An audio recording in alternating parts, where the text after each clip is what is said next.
Hi hello ನಮಸ್ತೆ ಸ್ನೇಹಿತರೆ, ನಾನು ನಿಮ್ಮ ಪ್ರೀತಿಯ ಸಿದ್ದು. ನಿಗೂಢವಾದ ಆತ್ಮದ ಕಥೆಗಳಿಗೆ ಸ್ವಾಗತ. ಇವತ್ತು ನಾನು ಹೇಳೋಕೆ ಹೊರಟಿರೋದು ಒಂದು ಭಯಾನಕವಾದ ಘಟನೆ. ಅದು ನಮ್ಮ ಸಬ್ಸ್ಕ್ರೈಬ್ ಆದ ರಾಹುಲ್ ಒಟ್ಟಿಗೆ ನಡೆದಂಥ ಘಟನೆ. ಅದು ಬಂದ್ಬಿಟ್ಟು ಅವನು ದುಡಿಯೋಕೆ ಅಂತೇಳಿ ಬೆಂಗಳೂರಿಗೆ ಹೋಗಿರ್ತಾನೆ. ಆ ಬೆಂಗಳೂರಲ್ಲಿ ಒಂದು ಕಂಪ್ನಿಯಲ್ಲಿ ಕೆಲಸ ಸಿಗ್ತದೆ. ಸಿಕ್ಕ ಕೂಡಲೇ ಅವನು ಒಂದು ರೂಮಲ್ಲಿ ಇರಬೇಕಾಗಿರುತ್ತೆ. ಅಂದರೆ ಕಡಿಮೆ ಇದ್ದ ರೂಮಲ್ಲಿ ಇರಬೇಕಾಗಿರುತ್ತೆ ಬಾಡಿಗೆ. ಅವನ ಸಂಬಳ ಕಡಿಮೆ ಇದ್ದ ಕಾರಣ ಒಂದು ಅಪಾರ್ಟ್ಮೆಂಟಿಗೆ ಹೋಗಿ ಕೇಳ್ತಾನೆ. ಅವ್ರು ಹೇಳ್ತಾರೆ, ಒಂದು ರೂಮ್ ಖಾಲಿ ಇದೆ, ಬಟ್ ಅದು ಸುಮಾರು ವರ್ಷಗಳಿಂದ ಖಾಲಿ ಇದೆ, ಅದನ್ನ ಕ್ಲೀನ್ ಮಾಡಿ ಕೊಡ್ತೀನಿ, ನಾಳೆ ಬಾ ಅಂತ ಹೇಳ್ತಾನೆ. ಹೇಳಿದ ಕೂಡಲೇ ಸರಿ ಸರ್ ಅಂತೇಳಿ ಇವನು ಸಹ ವಾಪಸ್ ಹೋಗ್ತಾನೆ. ಹೋಗಿ ಅವನ ಸ್ನೇಹಿತರೊಟ್ಟಿಗೆ 2 ದಿನ ಇದ್ದು ಮತ್ತೆ ಆ ಅಪಾರ್ಟ್ಮೆಂಟಿಗೆ ವಾಪಸ್ ಬರ್ತಾನೆ. ಬಂದು ಆ ಅಪಾರ್ಟ್ಮೆಂಟ್ ಓನರ್ ಒಟ್ಟಿಗೆ ಮಾತಾಡಿ ಆ ರೂಮನ್ನ ಕೀಯನ್ನು ತಗೋತಾನೆ. ತಗೊಂಡು ಆ ಅಪಾರ್ಟ್ಮೆಂಟಲ್ಲಿ 403ನೇ ನಂಬರು ಈ ಆ ಅಪಾರ್ಟ್ಮೆಂಟ್ ಆಗಿರುತ್ತೆ. ಅಂದರೆ ಆ 403ನೇ ರೂಮಿನ ಕೀಯನ್ನು ತಗೊಂಡು ಇವನು ಹೋಗ್ತಾನೆ. ಹೋಗಿ ಇವನದೇ ಆದಂಥ ಲಗೇಜನ್ನು ಆ ರೂಮಲ್ಲಿ ಇಡ್ತಾನೆ. ಇಟ್ಟು ದಿನಂಪ್ರತಿ ಅವನ ಕೆಲಸಕ್ಕೆ ಹೋಗಿ ಬಂದು ಆ ರೂಮಲ್ಲಿ ಇರ್ತಾನೆ. ಒಂದು ವಾರದ ಹಿಂದ್ಗಡೆ ಅವನಿಗೇನು ಆಗಿರೋದಿಲ್ಲ. ಅಂದರೆ ಆ ಇನ್ಸಿಡೆಂಟು ಅಂದರೆ ಅವನಿಗೆ ಸಮಸ್ಯೆ ಆಗಿರೋದಿಲ್ಲ.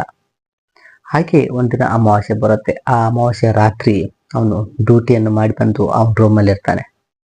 ಇದ್ದ ಕೂಡಲೇ ಆ ಒಂದಿನ ರಾತ್ರಿ ಊಟವನ್ನು ಮಾಡಿಕೊಂಡು ಸುಮಾರು ಒಂದು 10-11ಕ್ಕೆ ಅವನು ಹಾಗೆ ಬೆಡ್ ಮೇಲೆ ಮಲಗಿರ್ತಾನೆ. ಹಾಗೆ ಮಲಗಿ ಮೊಬೈಲ್ ನೋಡ್ತಾ ಇರ್ತಾನೆ. ಹಾಗೆ ನೋಡ್ತಿರ್ಬೇಕಾದ್ರೆ ಹೊರಗಡೆಯಿಂದ ಅವನ ಡೋರ್ನ ಬೆಲ್ ಆಗುತ್ತೆ. ಬೆಲ್ ಆದ ಕೂಡಲೇ ಆ ರೂಮಿನ ಡೋರ್ನ ಬೆಲ್ಲನ್ನು ನೋಡಿ ಇವನು ಯಾರು ಬಂದಿದ್ದಾರೆ ಅಂತೇಳಿ ಅಲ್ಲಿ ತೆಗೆಯೋದಕ್ಕೆ ಹೋಗ್ತಾನೆ. ನೋಡ್ತಾನೆ, ಹೊರಗಡೆ ಹೋಗಿ ನೋಡಿದ್ರೆ ಅಲ್ಲಿ ಯಾರು ಸಹ ಕಾಣೋದಿಲ್ಲ. ಅವನ ರೂಮಿನ ಅಕ್ಕಪಕ್ಕ ಎಲ್ಲ ಆ ರೂಮಿನ ಬೀಗವನ್ನು ಕೀ ಹಾಕಿರ್ತಾರೆ. ಅಂದರೆ ಆ ಅಪಾರ್ಟ್ಮೆಂಟಲ್ಲಿ ಇದ್ದವರು ಊರಿಗೆ ಹೋಗಿರ್ತಾರೆ. ಅವನು ತಿಳ್ಕೊತಾನೆ ಬೇರೆ ಯಾರೋ ಬಂದಿರ್ಬೋದು, ಪಕ್ಕದ ಮನೆಯವರು ಅಂತೇಳಿ ವಾಪಸ್ ಬಂದು ಮಲಗ್ತಾನೆ. ಅಲ್ಲಿ ರಾತ್ರಿ ಸುಮಾರು 1:30 ಆಗಿರುತ್ತೆ. ಆಯ್ತಂತೇಳಿ ವಾಪಸ್ ಮಲಗ್ತಾನೆ. ಮಲಗಿ ಸುಮಾರು ಮತ್ತೆ ರಾತ್ರಿ ಒಂದು 3 ಗಂಟೆಗೆ ಅದೇ ರೀತಿ ವಾಪಸ್ ಆ ರೂಮಿನ ಬೆಲ್ ಆಗುತ್ತೆ. ಇವನು ಮತ್ತಾರಪ್ಪ ರಾತ್ರಿ ಅಂತೇಳಿ ಹೊರಗಡೆ ನೋಡ್ತಾನೆ. ಅಲ್ಲಿ ಯಾರು ಕಾಣೋದು ಇಲ್ಲ. ಇದೇನು ರಾತ್ರಿ ಈ ಟೈಮ್ ಆಗ್ತಾ ಇದೆ ಅಂತೇಳಿ ಅವನು ವಾಪಸ್ ಅದೇ ರೂಮಿನ ಒಳಗಡೆ ಬಂದು ಮಲಗ್ತಾನೆ. ಮಲಗಿದ ಕೂಡಲೇ ಮತ್ತೆ ಇನ್ನೊಮ್ಮೆ ಆ ಬೆಲ್ ಆಗುತ್ತೆ. ಬೆಲ್ ಆದ ಕೂಡಲೇ ಆ ಟಾರ್ಚನ್ನು ತಗೊಂಡು ಹೋಗಿ ನೋಡ್ತಾನೆ. ಅವನ ರೂಮಿನ ಎದುರುಗಡೆ ಒಂದು 404 ಅಂತೇಳಿ ರೂಮ್ ಇರ್ತದೆ. ಆ ರೂಮು ಲೈಟಿಗೆ ಡೋರ್ ಓಪನ್ ಆಗಿರುತ್ತೆ. ಓಪನ್ ಆದ ಕೂಡಲೇ ಇವನು ಈ ರೂಮ್ ಓಪನ್ ಆಗಿದ್ದಿಲ್ಲ ಅಂತೇಳಿ ಹೋಗಿ ಸ್ವಲ್ಪ ಎಣಿಕೆ ಹಾಕಿ ನೋಡ್ತಾನೆ. ನೋಡಿದರೆ ಆ ರೂಮಿನ ಒಳಗಡೆ ಒಂದು ನೀರಿನ ಹನಿ ಸಿಂಕ್ನಲ್ಲಿ ನೀರು ಆನ್ ಆಗಿರೋ ರೀತಿ ಸೌಂಡ್ ಕೇಳಿಸ್ತಾ ಇರುತ್ತೆ. ಕೇಳಿಸ್ಕೊಳ್ಳೆ ಇವನು ಕುತೂಹಲ ತಡೆಯಲಾಗದೆ ತುಂಬ ಒಳಗಡೆ ಸ್ವಲ್ಪ ಹೋಗಿ ನೋಡ್ತಾನೆ.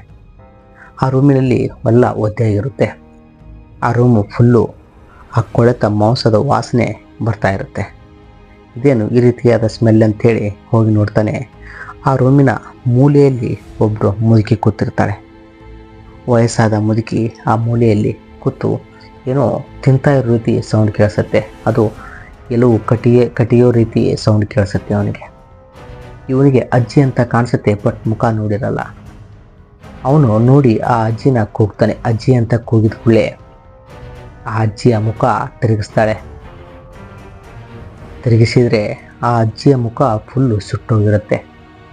ಆ ಕಣ್ಣು ಇರಬೇಕಾದ ಜಾಗದಲ್ಲಿ ಕಪ್ಪಾದ ತೂತು ಇರ್ತದೆ. ಅಂದರೆ ಅವಳಿಗೆ ಕಣ್ಣೇ ಇರುವುದಿಲ್ಲ. ಇದು ಕೂಡಲೇ ಇವನಿಗೆ ಭಯ ಆಗ್ತದೆ.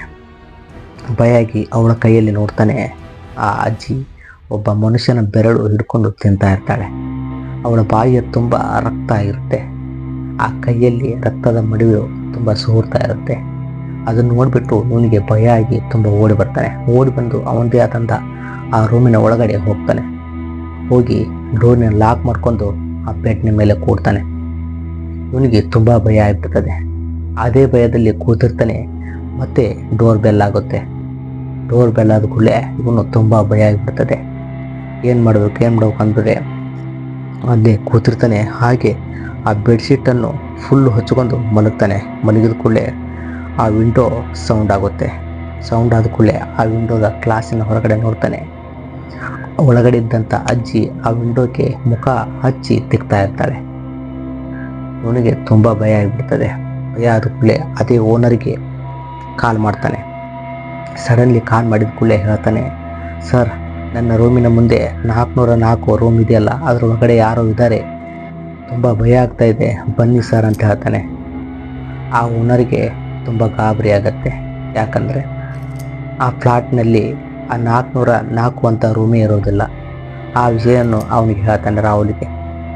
ಅಲ್ಲಪ್ಪ, ಆ ನಿನ್ನ ರೂಮಿನ ಎದುರುಗಡೆ 404 ಅಂತೇಳಿ ರೂಮೇ ಇಲ್ಲ, ಡೈರೆಕ್ಟಾಗಿ 405 403 ಹತ್ಕೊಳ್ಳಿ 405 ಇರೋದು ಅಂತ ಹೇಳಿದುಕೊಳ್ಳಿ. ಇವನಿಗೆ ಗಾಬರಿ ಆಗುತ್ತೆ. ಯಾಕಂದರೆ ಸುಮಾರು 2 ವರ್ಷದ ಹಿಂದೆ ಆ ಬಿಲ್ಡಿಂಗ್ನಲ್ಲಿ ಒಂದು ಘಟನೆ ಆಗಿರುತ್ತೆ. ಆ ನಡೆದಂಥ ಘಟನೆ ಈ ರಾಹುಲ್ಗೆ ಹೇಳ್ತಾನೆ. ಏನಂದರೆ 2 ವರ್ಷದ ಹಿಂದೆ 404ನಲ್ಲಿ ಒಂದು ಫ್ಯಾಮಿಲಿ ಇತ್ತು. ಅದು ಗ್ಯಾಸ್ ಲೀಕಾಗಿ ಆ ಇಡೀ ಫ್ಯಾಮಿಲಿನೇ ಸುಟ್ಟೋಯ್ತು. ಅಂದಿನಿಂದ ಆ ರೂಮನ್ನು ಕ್ಲೋಸ್ ಮಾಡಿ 405 ಅಂತ ಮಾಡಿದ್ದೀವಿ ಅಂತ ಹೇಳ್ತಾನೆ. ಹೇಳಿದರೆ ರಾಹುಲ್ಗೆ ತುಂಬ ಭಯ ಆಗಿಬಿಡ್ತದೆ. ಯಾಕಂದರೆ ಆ ಘಟನೆಯನ್ನು ರಾಹುಲ್ ನೋಡಿ ಬಂದಿರ್ತಾನೆ ರೀಸೆಂಟಾಗಿ. ತುಂಬ ಭಯ ಆದ ಕೂಡಲೇ ಅವನು ಫೋನ್ ಕಟ್ ಮಾಡಿ ಸೈಡ್ ಇಡ್ತಾನೆ. ಆಗೋಷ್ಟರಲ್ಲಿ ಹೊರಗಡೆ ಮತ್ತೆ ಬೆಲ್ ಆಗುತ್ತೆ. ಬೆಲ್ ಆದ ಕೂಡಲೇ ಹೊರಗಡೆ ನಿಂತಿರೋದು ಇದೇ ರಾಹುಲ್.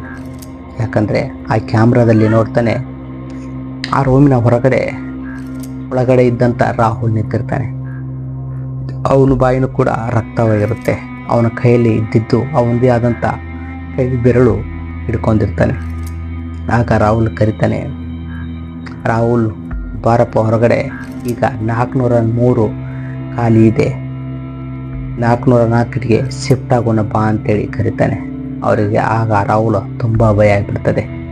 ಬೆಳಿಗ್ಗೆ ಆದ ಕೂಡಲೇ ಆ ರೂಮನ್ನು ಬಿಟ್ಟು ಓಡೋಗ್ಬಿಡ್ತಾನೆ. ಅಲ್ಲೇ ಇದ್ದಂಥ ಲಗೇಜನ್ನು ಎಲ್ಲ ಬಿಟ್ಟು ಇನ್ನೂವರೆಗೂ ಆ ಬೆಂಗಳೂರಿಗೆ ಸವಸನೆ ಬೇಡ ಅಂತೇಳಿ ರಾಹುಲ್ ಕೈ ಮುಗಿದು ಬೆಂಗಳೂರನ್ನು ಬಿಟ್ಟು ಬರ್ತಾನೆ. ಇದು ಆ ರಾಹುಲ್ ಒಟ್ಟಿಗೆ ನಡೆದಂಥ ಘಟನೆ. ಈ ಸ್ಟೋರಿ ನಿಮಗೆ ಇಷ್ಟ ಆಗಿದ್ದರೆ ನಮ್ಮ ಚಾನಲನ್ನು ಸಬ್ಸ್ಕ್ರೈಬ್ ಮಾಡಿ ಅಂತ ಹೇಳುತ್ತಾ, ಇದೇ ಥರನಾಗಿ ಸ್ಟೋರಿ ಬೇಕಾದರೆ ನಮ್ಮ ಚಾನಲನ್ನು ಸಬ್ಸ್ಕ್ರೈಬ್ ಮಾಡಿ. ಇದೇ ಥರನಾಗಿ ಇಂಟ್ರೆಸ್ಟಿಂಗ್ ಸ್ಟೋರಿಗಳು ಬರ್ತಾ ಇರ್ತವೆ ಸ್ನೇಹಿತರೆ ಅಂತ ಹೇಳುತ್ತಾ ಈ ವಿಡಿಯೋವನ್ನು ಮುಗಿಸ್ತಾ ಇದ್ದೇನೆ. ಬಾಯ್.